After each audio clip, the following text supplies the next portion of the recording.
దేవునికి స్తోత్రమండి. మీ అందరికీ కూడా నా యొక్క హృదయపూర్వకమైన వందనాలు తెలియజేసుకుంటున్నాను. మరొకసారి మీ మధ్యకి రావటానికి దేవుడు అనుకూలపరిచిన ఈ యొక్క విలువైన సమయాన్ని బట్టి నేను దేవుని ఎంతగానో స్తుతిస్తున్నాను. ప్రియులారా, నా కొరకు కూడా ఈ చిన్న పరిచర్యకు కూడా మీరు మరి మీ ప్రార్థనలో జ్ఞాపకం చేసుకుంటున్నారని మరి భావిస్తూ మరొకసారి మీకు నా యొక్క హృదయపూర్వకమైన వందనాలు చెల్లించుకుంటున్నాను. ఈ యొక్క నిర్గమకాండం మనం 5వ అధ్యాయం మొదటి భాగం మనం ధ్యానించాం. అందులో మరి ఫరో యెహోవా ఎవడు అంటాడు. నేను ఎరుగను అంటాడు. దాని గురించి మనం కొన్ని మాటలు చెప్పుకున్నాం. అంటే యెహోవా అంటే ఎవరు అనే విషయాన్ని దేవుడు తన్ను తాను మోషేకు ఎలాగో ప్రత్యక్షపరుచుకున్నాడు అన్న విషయాన్ని ముచ్చటించాం. ఆ ప్రత్యక్షతలు 2 రకాలని చెప్పుకున్నాం.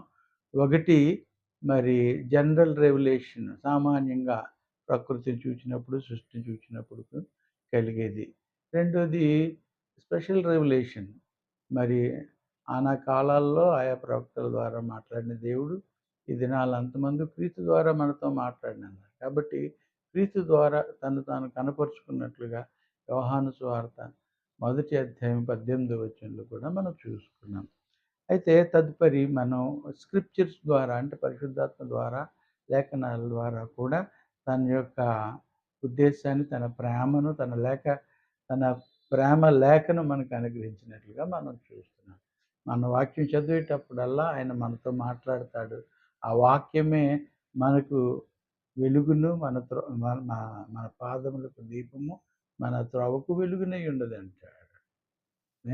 నీ వాక్యము చేతనే యవనస్తులు తన యొక్క ప్రవర్తన అలాగా రెవల్యూషన్ అంటే స్క్రిప్చర్స్ ద్వారా కూడా చెప్పుకున్నాం. మంచిదైతే ఇప్పుడు 5వ అధ్యాయంలో 2వ భాగంగా మనం చూసినట్లయితే పిల్లారా, 6వ వచనం నుంచి 23వ వచనం వరకు కూడా ధ్యానించాలని మీ మధ్యకు రావటం జరిగింది. ఈ యొక్క 6వ అధ్యాయము క్షమించండి, ఈ యొక్క 5వ అధ్యాయము 6 నుంచి 9 వచనాలు మనం చదువుకొని ప్రార్థన చేసుకొని ముందుకు సాగిపోతామండి. 6వ వచనం నుంచి చూసినట్లయితే, ఆ దినమున ఫరో ప్రజలపైనున్న కార్యనియామకులకును వారి నాయకులకును ఇట్లు ఆజ్ఞాపించెను, ఇటుకలు చేయుటకు మీరు ఇక మీదట ఈ జనులకు గడ్డి ఇయ్యకూడదు. వారు వెళ్ళి తామే గడ్డి కూర్చుకొనవలెను. అయినను వారు ఇది వరకు చేసిన ఇటుకల లెక్కనే వారి మీద మోపవలెను.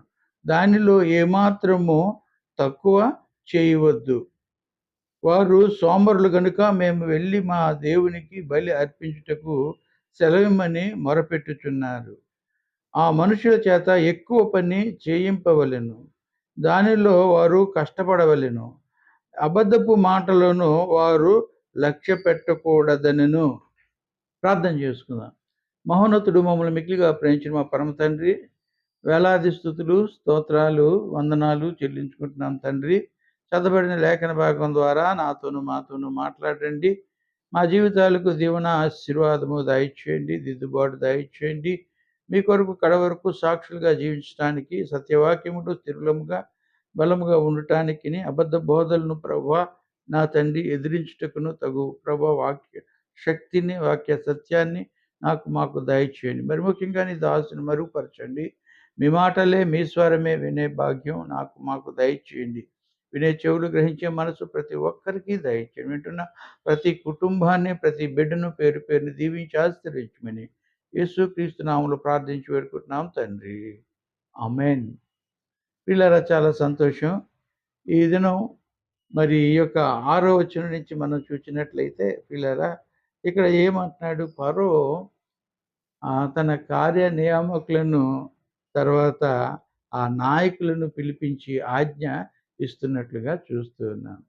ఏమని ఆజ్ఞ ఇస్తూ ఉన్నాడు? ఈ ఇజ్రాయేలీలకు గడ్డి ఇవ్వద్దు అని చెప్తూ ఉన్నాడు. వారే దాన్ని కూర్చుకోవాలి గడ్డి అంటున్నాడు. మూడోది మనం చూసినట్లయితే, వారు లెక్క ఏమాత్రము కూడా తక్కువ చేయకూడదు అని చెప్తున్నాడు. అంటే కోట, రోజువారీ కోట తక్కువ చేయకూడదు అని చెప్తూ ఉన్నాడు. తర్వాత మళ్ళా ఏమంటున్నాడు చూడండి 8వ వచనంలో, వారు సోమరులు గనుక మేము ఆ! వెళ్ళి మా దేవునికి బలి అర్పించుటకు సెలవిమ్మని మొరపెట్టుచున్నారు అంటున్నాడు.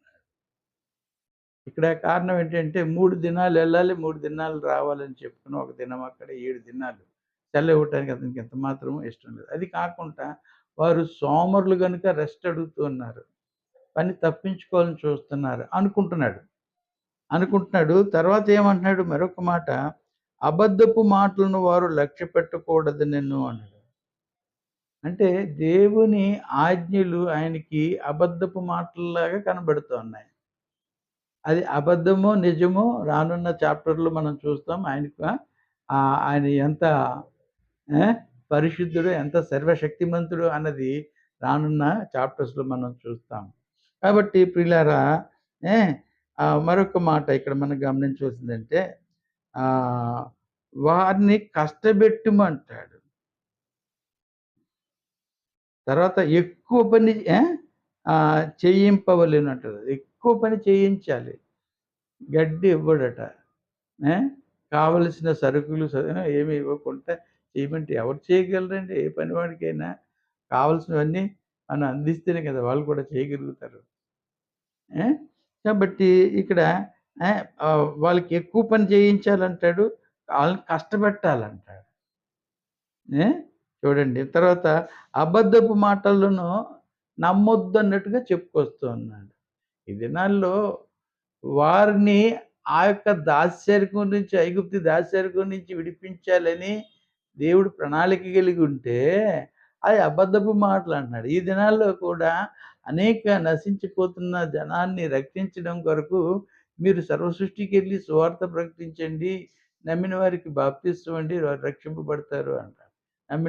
నమ్మని వారు శిక్ష విధింపబడతారు.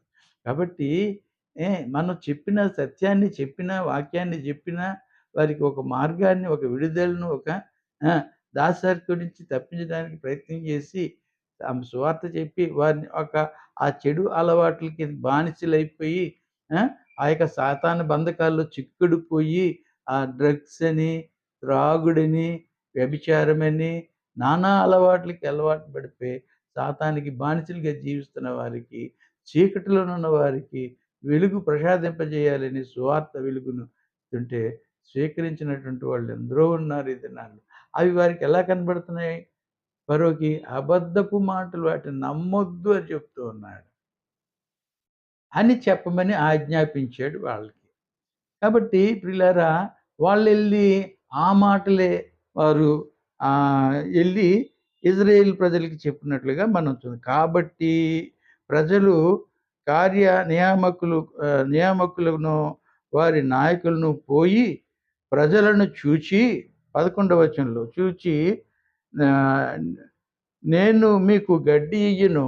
మీరు వెళ్ళి మీకు గడ్డి ఎక్కడ దొరుకునో అక్కడ మీరే సంపాదించుకొనుడి. అయితే మీ పనిలో ఏమాత్రమును తక్కువ చేయబడదని ఫరో సెలవిచ్చినది అన్నాడు. రాజాజ్ఞ ఇది అన్నాడు. అక్కడ వాళ్ళు మోషే, అహరోనులు దేవుని ఆజ్ఞ చెప్తే, ఇక్కడ ఫరో ఆజ్ఞ. ఏ? అక్కడ దేవుని ఆజ్ఞకు, లోక ఆజ్ఞకు ఎంత వ్యత్యాసం కనబడుతుంది. 12లో మనం చూసినట్లయితే, అప్పుడు ప్రజలు గడ్డికి మారుగా కొయ్య కాళ్ళు పూడ్చుకొనుటకు ఐగుప్తు దేశం అంతటను చెదిరిపోయారు. ఎక్కడ కాళ్ళు చెదిరిపోయి, ఆ కొయ్య కాళ్ళు అంటే దానికి సబ్స్టిట్యూట్ అనమాట. ఏమైనా దొరుకుద్దా అని ఉదాహరణకి జనపనారని పొలాల్లో మిగిలిపోయి అదంతా కూడా తీసుకొచ్చి దానితో చేస్తారేమో. చేయటం వలన గడ్డితో చేయటం వలన దానికి గట్టితనం వస్తది. మన్నిక ఎక్కువ ఉంటది. కట్టడం ఎక్కువ రోజులు ఉంటది. కాబట్టి గడ్డితో వారు చేసేవారు.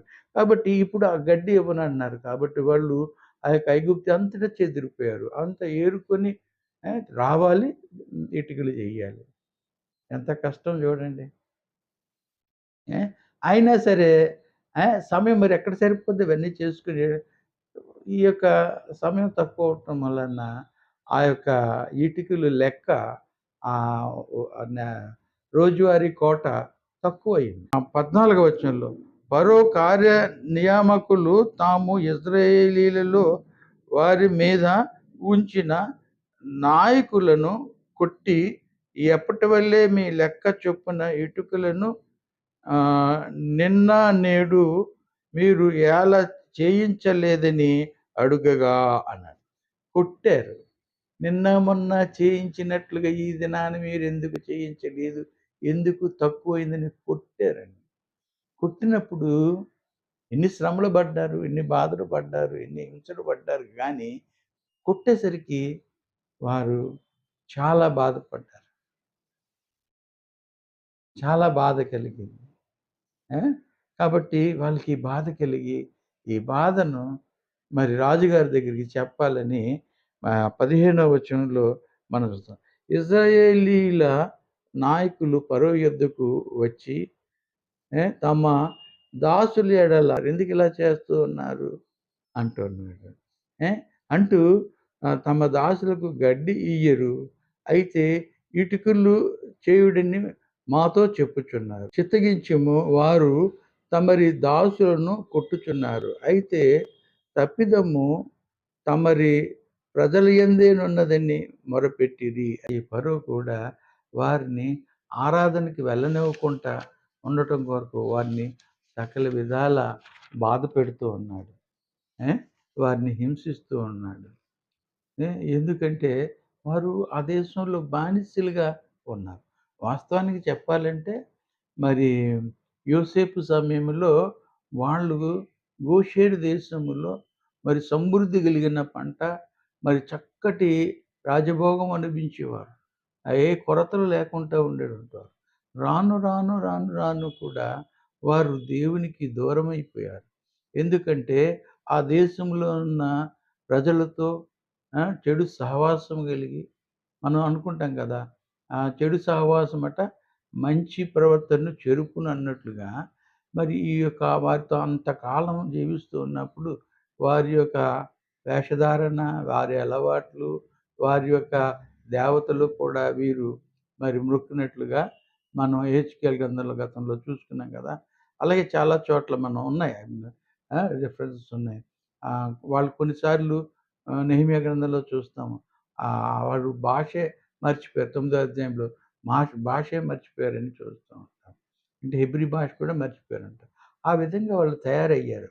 వాళ్ళతో సహవాసం చేసి వారి యొక్క మరి దేవుడిని మరిచిపోయి, వారి పద్ధతులకు, వారి ఆచారాలకు, వారి అలవాట్లకు మరి వారు బానిసలైపోయారు. బానిసత్వాన్ని అనుభవిస్తూ ఉన్నారు.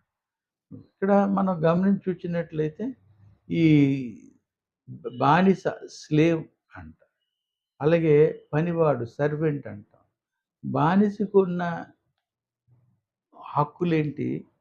పనివానికున్న హక్కులేంటి? అనేది మనం గమనించినట్లయితే బానిసలు చాలా చాలా రకాలుగా ఉన్నాయి గానీ కొద్ది చెప్పుకుందాం. మొదటిదేంటంటే కొనబడినవాడు దాసు. ఇప్పుడు సౌత్ ఆఫ్రికా ప్రాంతాల్లో ఇప్పటికి కూడా మనుషుల్ని కొనుక్కుంటున్నారు. వేలం వేస్తున్నారని వింటూ ఉన్నాం. గతంలో ఉండేది. ఇప్పుడు కూడా బహుశా ఉండే ఉండొచ్చు. మనుషుల్ని కొనుక్కునేవారు. వాళ్ళకి పని చేయటానికి ఒక దాసీ కింద కొనుక్కునేవారు. కాబట్టి కొనుక్కున్నవాడు, కొనబడినవాడు దాసుడు. కాబట్టి వాడికేంటంటే జీతం ఉండదు. ఒక టైమ్ లిమిట్ అనేది ఉండదు. ఏ తర్వాత వాడు వాడికి తప్పు చేస్తే శారీరకంగా గానీ, మానసికంగా గానీ, సెక్షువల్‌గా గానీ వారిని బాధించొచ్చు అని కూడా ఉంది. అలాగే తర్వాత ఆహ్, యజమానిని ప్రశ్నించే అధికారం ఆయనకి లేదు.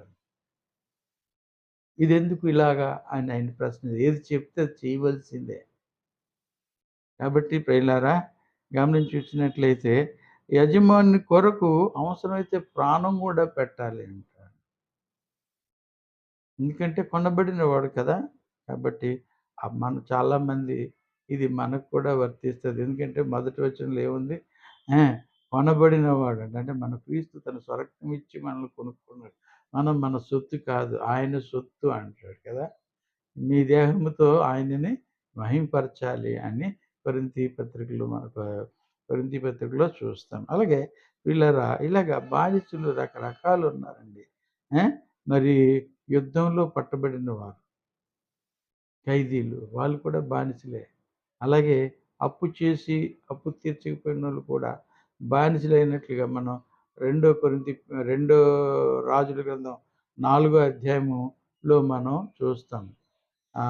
ఎవరు ఎలీషా దగ్గరికి ఒక ఆమె వచ్చి, "అయ్యా మీ దాసుడు అప్పు చేసి చనిపోయారు.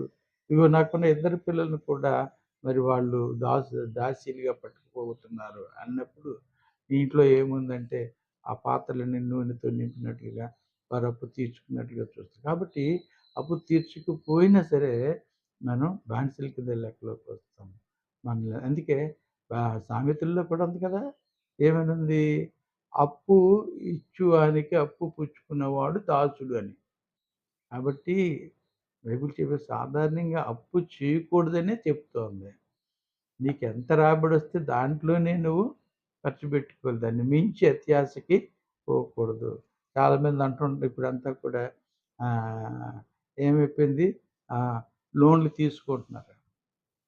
ఈఎంఐలు ఎక్కువైపోయాయి. ఆ! జీతం అంతా ఈఎంఐలకే వెళ్ళిపోతోంది. కాబట్టి అందులోనే వడ్డీ ఎంతవుతుందో ఒకసారి ఊహించుకుంటే ఆ! ఎంత భయం కలుగుద్ది, ఎంత బాధ కలుగుద్ది. ఏదో ఇస్తున్నారు గదా! అని మనం తీసుకుంటాం గానీ దానికి వడ్డీ ఎంతవుతది? కాబట్టి పిల్లారా గమనించాలి. కాబట్టి వాళ్ళు కూడా దాసులే తర్వాత అలవాటుకు బానిసైనోళ్ళు కూడా దాసులున్నారు. చెడు అలవాట్లకు ఖైనీకని, డ్రగ్స్‌కని, ప్యాకెట్‌కని ఇంకా నానా రకాలు అలవాట్లకు అందుకే రెండో పేతురు పత్రిక రెండో అధ్యాయం 19, 20లో అంటాడు కదా! మీరు దేని చేత జయింపబడతారో దానికి మీరు దాసులని చెప్పుకొస్తున్నాడు పేతురు. కాబట్టి మనం ఏ అలవాట్లకు జయింపబడ్డాం అంటే దానికి సిగరెట్ సిగరెట్, ఖైనీ, త్రాగుడైతే త్రాగుడు, వ్యభిచారం అయితే వ్యభిచారం. ఆ! అది మనల్ని జయిస్తుంది. అది మనల్ని ఏలుబడి చేస్తోంది. కాబట్టి ప్రియులారా అటువంటి వారు కూడా దాసులని చెప్తున్నాడు. సందర్భం గుర్తుకొచ్చింది కాబట్టి మధ్యలో ఈ మాటలు చెప్పాను. ఆ! ఇంకా ఉన్నాయి. ఏదేంటంటే అవసరమైతే నే యజమానుని కొరకు ప్రాణమైనా ఇవ్వాలని చెప్పాం గదా! అంటే మన యజమానుడు యేసు ప్రభువారు. ఏ ఆయన పనిలో ఆయన పొలంలో మనం పని చేస్తున్నాం సువార్థికులుగా. అవసరమైతే ఆయన కొరకు మన ప్రాణాలైనా ఇవ్వాలి. మనం కొనబడిన వారం. ఆయన మన ఆ! యజమానుడాయన కదా! అందుకే ఎంతోమంది దేవుని పని కొరకు జీవితాలు సమర్పించుకొని, సమస్తాన్ని అప్పగించుకొని, ఆఖరికి ప్రాణాలు కూడా అప్పగిస్తున్నట్లు చూస్తున్నాం. ఒక పక్క నిన్ను చంపుతాం అనే హెచ్చరికలు వస్తున్నప్పటికీ కూడా దేవుని పనిలో ఏమాత్రము జాగు చేయక కొనసాగిపోతూ ప్రాణాలు కూడా అప్పగించిన వాళ్ళని మనం ఇప్పటికి కూడా చూస్తూనే ఉన్నాం. కాబట్టి ప్రియులారా దాసుడు దాసుడే. కానీ ఆ దాసుడు ఎంత నమ్మకంగా ఉన్నాడు అనేది ఇంపార్టెంట్. బలానా నమ్మకమైన దాసుడా అని మనం అనిపించుకోవాలంటే ఇవన్నీ మనం చేయక తప్పదు. ఆయనకి విధేయుడమై ఉండాలి. ఆయనకి లోబడి ఉండాలి. టైమ్ లిమిట్ అనేది ఉండదు. మధ్యరాత్రి అయినా ఆ యొక్క యజమానుడు ఆ యొక్క దాసిని పిలిచి ఆ పని చేయరా, ఈ పని చేయరంటే చేయవలసిందే. ఎవరో వచ్చారు తలుపు కొడుతున్నారు ఎళ్లి చూడు అంటే వాళ్ళు ఆ అర్ధరాత్రైనా లేసి ఎళ్లి ఆ తలుపు చూసి ఎవరో ఏటో సమాచారం అందించాలి. కాబట్టి అలాగే పనివాడికి అది లేదు. సర్వెంట్‌కి అటువంటిది లేదు. దాసుడు వేరు, ఈ యొక్క పనివాడు వేరు. ఈ పనివాడికి ఏంటంటే ఒక టైమ్ ఉంటది. నేను 10 గంటలకు వస్తాను, 5 గంటలకల్లా ఎళ్ళిపోతానంటాడు. టైమ్ ఉంటది. ఆయనకి ఇంత అని జీతం ఉంటది. కదండీ! ఆ! తర్వాత తను అప్పగించిన పనే జేస్తాడు. మన ఇంట్లో మనం సర్వెంట్ వచ్చిందనుకోండి, అంట్లు తోమి, అంట్లు తోమి, ఇల్లు తుడవడం వరకే అంటే అంతే చేస్తారు. బట్టలు ఉతకమంటే ఉతకరు. అలాగా ఏ పనైతే ఆ పనే చేస్తారు. మిగతా పని చెయ్యరు. కాబట్టి పనిలో ఒక నియామకం ఉంటుంది కాబట్టి, పిల్లారా వాడు జీతగాడంటాడు. అందుకే యోహాను సువార్తలో 10 అధ్యాయము 12వ జీతగాడైతే జీతగాడే అంటాడు. ఈ యొక్క పనివాడికి వసతులుంటాయి. వాడు చేయటానికి ఒక కావలసిన వసతులన్నీ లంచ్ టైమ్ అని, లేదంటే అది చేయడానికి పనిముట్లని, ఆ! తన కొన్ని జాగ్రత్తలు అది సేఫ్టీ మెజర్స్, సెక్యూరిటీ మెజర్స్ కూడా వాడికుంటాయి. ఇప్పుడు కారాగారాల్లో పనిచేసే వాళ్ళకి, ఇండస్ట్రీస్‌లో పనిచేసే వారికి సేఫ్టీ అండ్ సెక్యూరిటీ ఉంటది. ఆ! కాబట్టి వారి ఒడంబడిక ఏదైతే అగ్రీమెంట్ ఉందో, ఆ అగ్రీమెంట్ ప్రకారంగా పని జేస్తారు. కొన్ని కొన్ని వసతులు వాళ్ళకుంటాయి. కానీ దాసుడికి లేక దాసికి slave it's better to say slave. స్లేవ్‌కి ఇటువంటి అధికారాలు ఏమీ లేవు. ఆయన కొనబడిన దగ్గర నుంచి చనిపోయేంత వరకు కూడా మరి యజమానుడు ఏది చెప్పితే అది చెయ్యాలంతే. దాన్ని వ్యతిరేకించడానికి వీల్లేదు. అందుకే వారు కొట్టారని చెప్పినప్పుడు వాళ్ళకి కొట్టడానికి అధికారం అది. కొట్టిన తర్వాత వీళ్ళెళ్ళి ఫరోకి చెప్పినప్పుడు, "అయ్యా! మాదేమీ తప్పిదం లేదు. ఎందుకు మమ్మల్ని ఇలాగ హింసిస్తున్నావు? ఎందుకు ఇలా బాధ పెడుతున్నావు? మేము చేసిన పొరపాటేంటి? ఆ! గడ్డి ఇవ్వనంటూ ఉన్నారు. పని చేయమంటూ ఉన్నారు. ఆ! మీ మనుషులు మమ్మల్ని కొడుతున్నారు. మా వలన ఏం తప్పు లేదు" అని. మా వలన ఏం తప్పు లేదంటే మేము చేయగలిగినంత చేస్తున్నాం. మేము ఆర్నేస్‌లు కష్టపడి పని జేస్తున్నాం. అది తక్కువైతే ఏం చేయగలం? మరి ఏరుకోవడానికి వెళ్తున్నాం. పని చేసేసరికి టైం సరిపోదు అన్నట్టుగా వారు మా వల్ల తప్పు లేదన్నారు. ఆ మాట అర్థం అదే. మా వలన తప్పు లేదు అని చెప్పారు. చెప్పినప్పుడు ఆయనకి ఇంకా కోపం వచ్చి ఆయన ఏమంటున్నాడు? ఆ! ఆయన ఏమంటున్నాడో చూద్దాం. 17వ వచనంలో అంటాడు, అందుకతడు మీరు సోమరులు. మీరు సోమరులు. అంతమునుపు కూడా అక్కడ 6వ వచనంలో కూడా వారు సోమరులు గనుక మేము వెళ్లి మా దేవునికి బలి అర్పిస్తాం. అక్కడ అంటున్నాడు సోమరులని. ఇక్కడ కూడా 2 సార్లు సోమరులు, మీరు సోమరులు. అందుచేత మేము వెళ్లి యెహోవాకు ఆ! బలి అర్పించుటకు సెలవిమ్మని మీరు అడుగుచున్నారు అన్నాడు. మీరు సోమరులు, మీరు సోమరులు. ఒక నింద, ఒక అపనింద, ఒక బ్రాండేసేస్తూ ఉన్నాడు. వాళ్ళే కదా అండి మరి మనం మొదటి అధ్యాయంలో చూసినట్లయితే ఆ యొక్క ఫుడ్ గోడౌన్స్ కట్టింది రామశేషు, ఇంకేదో ఉంది కదా! వాటిని కట్టింది వాళ్ళే. ఆ పట్టణాలను కట్టించింది వాళ్ళే. వారిని సోమరులు అంటూ ఉన్నాడు. 18వ వచనంలో చూసినట్లయితే ఏమంటున్నాడు చూడండి. మీరు పొండి, పని చేయుడి, గడ్డి మీకియ్యబడదు. అయితే ఇటుకల లెక్క మీరప్పగింపక తప్పదని చెప్పెను. మీ ఇటుకల లెక్కలో నిమాత్రమును తక్కువ చేయవద్దు. ఏనాటి పని ఆనాడే చేయవలెనని రాజు సెలవీయగా, ఇశ్రాయేలీయుల నాయకులు తాము దురవస్థలో పడి ఉన్నామని తెలుసుకొనిరి అంటున్నాడు. దురవస్థలు అయ్యో! మనకెన్ని శ్రమలొచ్చి పడ్డాయి అన్నట్లుగా బాధపడుతూ ఉన్నారు. ఇక్కడ మనం గమనించి చూసి రాజుగారికి అయ్యా! ఇలా జరిగిందని చెప్పడానికెళ్తే మహారాజా అని చెప్తే మర్రెడ్డి తన్నమన్నారని సామెత ఉంది. ఆ మాదిరిగా ఇంకా ఎక్కువగా వాళ్ళని గద్దించి వాళ్ళని పొమ్మన్నట్లుగా మనం చూస్తున్నాం. అప్పుడు వాళ్ళు ఒక దురవస్థలో పడినట్లుగా అంటే ఒక కష్టంలో పడిపోయినట్లుగా ఎటువంటి తోచని దుస్థితిలో పడిపోయినట్లుగా వారు అంతగా బాధపడుతున్న సమయం అది. అయితే ఒకటి కష్టపడకుంటే మనకేది రాదు. మొదటి రాజుల గ్రంథం 12 అధ్యాయము 4వ వచనంలో మనం చూసినట్లయితే, అక్కడ ఇశ్రాయేలీయులందరూ కూడా వెళ్ళి సొలొమోను తర్వాత తన కుమారుడైన రెహబాము మరి రాజుగా వస్తాడు. వచ్చినప్పుడు వీళ్ళందరూ ఎళ్లి, "అయ్యా! మరి మీ నాన్నగారు పన్నుల భారం మా మీద చాలా అధికంగా వేశారు. మీరొచ్చారు. మీరైనా మాకు ఆ భారం కొంత తగ్గించండి" అన్నారు.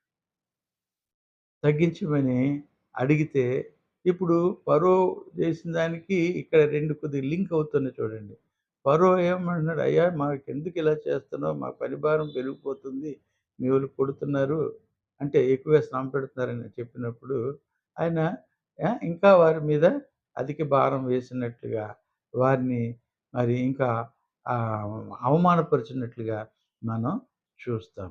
ఇక్కడ కూడా ఈ ఈ ఇశ్రాయేలీయులందరూ కూడా వెళ్లి అడిగినప్పుడు, ఈ రెహబాము ఏమంటాడు, "నా తండ్రి వేసిన దానికంటే ఆ! నేను మరింత అధికంగా మీకు ఆహ్, ఆ పన్నుల భారము పెంచుతానంటున్నాడు. నా చిటికిన వేలే బరువు" అంటాడు కదండీ! మన మాటలు మనం గమనించినట్లయితే చాలా బాధాకరంగా ఉంటాయి. ఈ ఫరో కూడా ఇలా చెప్పడం వలన వీళ్ళ పరిస్థితి ఎలాగుందంటే వారి బాధ, ఆ! వారి దుఃఖము, ఆ! పెరిగింది. వారి హింస ఎక్కువైపోయింది. ఎళ్లి ఈ యొక్క మోషే, అహరోన్‌లు ఎళ్లి ఏమీ లేదు. దేవుడు చెప్పమన్నాడు గనుక వచ్చి చెప్పినందుకు ఆ! ఆ యొక్క అరణ్య మార్గానికి 3 రోజుల దినాన అక్కడికి వెళ్లి, దేవుని ఆరాధించుకుంటాము, ఉత్సవం చేసుకుంటాం అన్న దానికి వీళ్ళకి ఇంకా ఎక్కువ శ్రమ ఎక్కువైపోయింది. కాబట్టి వాళ్ళు ఎంతగానో రాజుగారికెళ్లి చెప్పినా సరే రాజుగారు కూడా సమ్మతించిన పరిస్థితి. ఇంకా అధిక భారం వేసినట్లుగా మనం చూస్తాం. అలాగే మనం చూసినట్లయితే మొదటి పేతురు పత్రిక 1:7లో మనం చూసినట్లయితే నశించిపోవు సువర్ణము అగ్ని పరీక్షల వలన శుద్ధపరచబడుచున్నది గదా!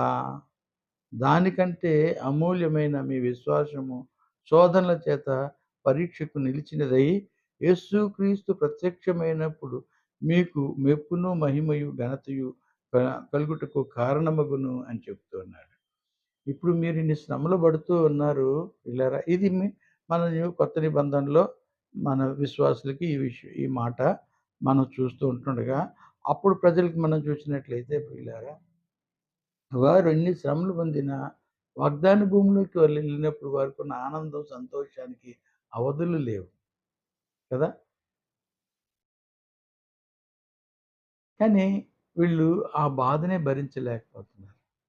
అందుకే ఏమంటాడు, మొదటి కొరింథీ పత్రిక 3, 12, 13 వచనాల్లో మనం చూసినట్లయితే, ఎవడైనను ఈ పునాది మీద బంగారము, వెండి, వెలగల రాళ్ళు, కర్ర, గడ్డి, కొయ్యకాళ్ళు మొదలైన వాటితో కట్టిన యెడల వాని వాని పని కనబడును. ఆ దినము దానిని తేటపరచును. అది అగ్ని చేత బయలుపరచబడును. మరియు వాని వాని పని ఎట్టిదో దాన్ని అగ్నియే పరీక్షించును అంటున్నాడు. కాబట్టి కొలిమి వంటి శ్రమలని మనం ముందుగా చెప్పుకున్నాం మొదటి అధ్యాయంలో. ఈ అగ్ని వంటి, కొలిమి వంటి శ్రమల్లో వీరు తాలుకొని ఉంటారో, అప్పుడు వారు ఒక పరిశుద్ధ జనాంగంగా హోలీ నేషన్ అంటారు. ఇశ్రాయేలీలంతా కూడా ఒక మరి దేవుని జనాంగముగా, ఒక పరిశుద్ధ జనాంగంగా మరి వారిని తయారు చేయటమే దేవుని యొక్క ఉద్దేశ్యమై ఉంటది. కాబట్టి అందుచేతనే వారికి ఆ శ్రమలు, బాధలు మరి వారికి కలుగుతూ ఉన్నాయి. ఆ విధంగా ఆ శ్రమల ద్వారా, వారు పెడుతున్న బాధల ద్వారా దేవుని శక్తి ఏంటో ఫరోకి తెలియజేయాలి. ఆ చుట్టుపక్కల ఉన్న రాజ్యాలన్నిటికి, దేశాలన్నిటికి కూడా తెలియజేయాలి అన్నది దేవుని యొక్క సంకల్పం. కాబట్టి ఈ శ్రమలు వచ్చినప్పుడు ఏమాత్రము దిగులు చెందకుండా మరి ఓపికతో, ప్రయాసతో మరి వారి ముందుకి సాగటం ఎంతైనా మరి ఆహ్, దేవునికి మహిమకరంగా ఉంటది. అందుకే మొదటి కొరింథీ పత్రిక 15 అధ్యాయం 58లో అంటాడు, "కాగా నా ప్రియ సహోదరులారా, మీ ప్రయాసము ప్రభువునందు వ్యర్థము కాదని ఎరిగి, స్థిరులను, కదలని వారును ప్రభు కార్యాభివృద్ధి యందు ఎప్పటికిని ఆసక్తులై అంటున్నాడు. కాబట్టి శ్రమలొస్తాయి. కాబట్టి ప్రియులారా, మీ ప్రయాసము ప్రభువునందు వ్యర్థము కాదని అంటాడు. చివరగా మనం చూసినట్లయితే రోమపత్రిక 8:18లో అంటాడు కదా! మన ఎడల ప్రత్యక్షము కాబోవు మహిమ ఎదుట ఇప్పటి కాలపు శ్రమలు ఎన్నదగినవి కావని ఎంచుకొనుచున్నాము అంటున్నాడు. అపోస్తలుడైన పౌలు రోమా సంఘానికి రాస్తూ అన్న మాట. అంటే అప్పటికే ఎన్నో రోమా ప్రభుత్వం ద్వారా ఎన్నో శ్రమలు అనుభవిస్తున్నారు విశ్వాసులు. ఎంతోమంది హతసాక్షులవుతూ ఉన్నారు. ఆ మాటలు అవన్నీ దృష్టిలో ఉంచుకొని ఈ మాట అన్నాడు. మన ఎడల ప్రత్యక్షము కాబో మహిమ ఎదుట ఇట్టి ఇప్పటి కాలపు శ్రమలు ఎన్నదగినవి కావని ఎంచుకొనండి. ధైర్యంగా ఉండండి. బలంగా ఉండండి. వారైతే ఆ సూచక్రియలు చూసారు. అన్నీ చేసి ఇప్పుడు మరేం జేస్తున్నారు? ఏ ఈ యొక్క మోషే, అహరోల్‌ని వారి మీద శ్రమ రాగానే సనగడం మొదలుపెట్టారు. 20 వచనంలో చూచినట్లయితే, వారు ఫరో యొద్ద నుండి బయలుదేరి వచ్చుచు తమ్మును ఎదుర్కొనుటకు దారిలో నిలిచియున్న మోషే, అహరోనులను కలుసుకొనిరి. అంటే మోషే, అహరోనులు వీళ్ళు ఏం సమాచారం తీసుకొస్తారా అని ఎదురు చూస్తున్నారు. ఈ కొట్టారని యాక్చువల్‌గా ఒక రిప్రజెంటేటివ్స్‌గా వీళ్ళిద్దరే ఎళ్ళాలి. కానీ వాళ్ళే ఎందుకంటే వాళ్ళ మీద అపాయింట్ చేశారు. జస్ట్ లైక్ ఎ ఫోర్‌మెన్ అన్నమాట. ఆ అధికారులు వాళ్ళు వెళ్లి రాజుకి చెప్పారు. ఏం సమాచారం వచ్చిందని ఆళ్ళు వారి కొరకు కనిపెట్టి చూస్తూ ఉన్నారు. చూస్తున్న సమయంలో వారు ఎదురు పడగానే వాళ్ళేమంటున్నారో చూడండి. హ్మ్. యెహోవా మిమ్ము చూచి న్యాయము తీర్చును గాక. అంటే అక్కడ వారిని షారమ్మంటది కదా! అబ్రాహాం నీకు నాకు దేవుడే తీర్పు తీర్చుగాక అంట. ఒక రకమైన ఒక కోపాన్ని ఇక్కడ ప్రదర్శించినట్లుగా ఉంటది. నే అంతే కాకుండా ఇక్కడ చూడండి. ఆ! 21లో అంటారు. ఆహ్, యెహోవా మిమ్మును చూచి న్యాయము తీర్చును గాక.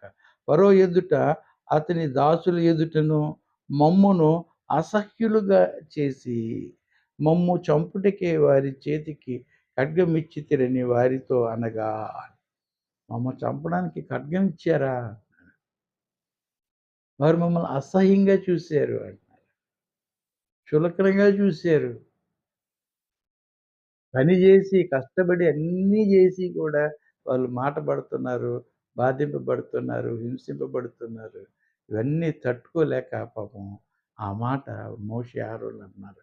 కానీ నాయకులుగా వారు ఎన్నన్నా ఓర్చుకొని, సహించుకొని ఆ యొక్క బాధ, ఆ కష్టాన్ని ఎళ్లి ఎవరికి జెప్పాలి? దేవునికి చెప్పాలి. ఒక సేవకుడిగా, ఒక సంఘ పెద్దగా వారికి కలిగిన శ్రమ, బాధ, వేదన అంతటిని కూడా మన ప్రభు సన్నిధిలో పెడితే ప్రభువే జవాబు ఇస్తాడు. చూడండి అప్పుడు 22లో మోషే యెహో ఆ! మోషే యెహోవా యొద్దకు తిరిగి వెళ్లి ప్రభువా నీవేళ ఈ ప్రజలకు కీడు చేసితివి, నన్నేల పంపితివి? నీ నేను నీ పేరట మాట్లాడుటకు ఫరో యొద్దకు వచ్చినప్పటి నుండి అతడు ఈ జనులకు కీడే చేయుచున్నాడు.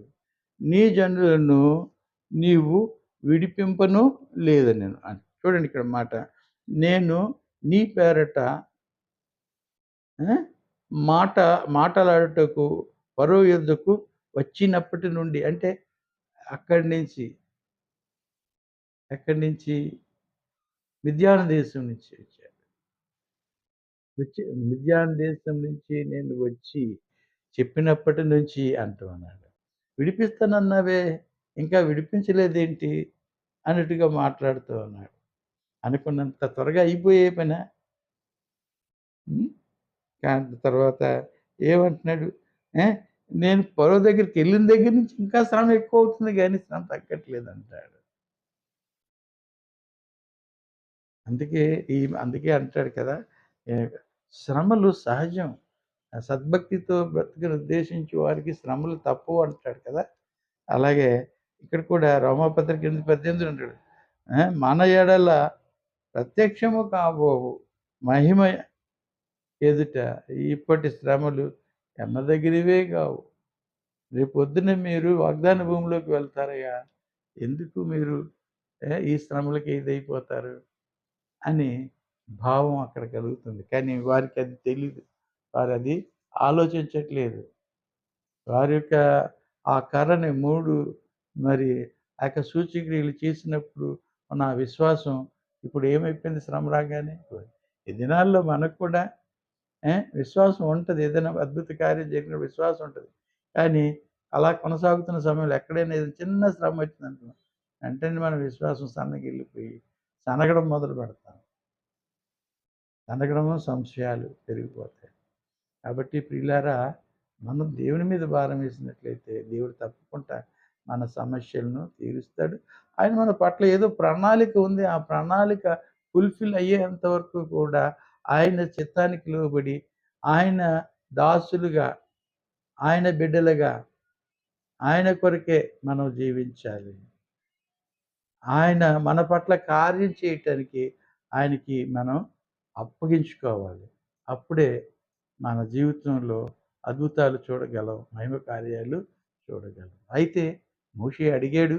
అడిగితే తగిన సమాధానం మనం 6 అధ్యాయంలో మనం చూడగలం. సంపడిన రేపు పొద్దున వాగ్దాన భూమిలో వారు ప్రవేశించినప్పుడు ఇదంతా మర్చిపోయి దేవుని ఘనపరుస్తారు, సంతోషిస్తారు. కాబట్టి ప్రియులారా, ప్రతి విషయంలో దేవుని ప్రణాళికకు మనం లోబడదాం. దేవుని కొరకు సాక్షులుగా జీవిద్దాం.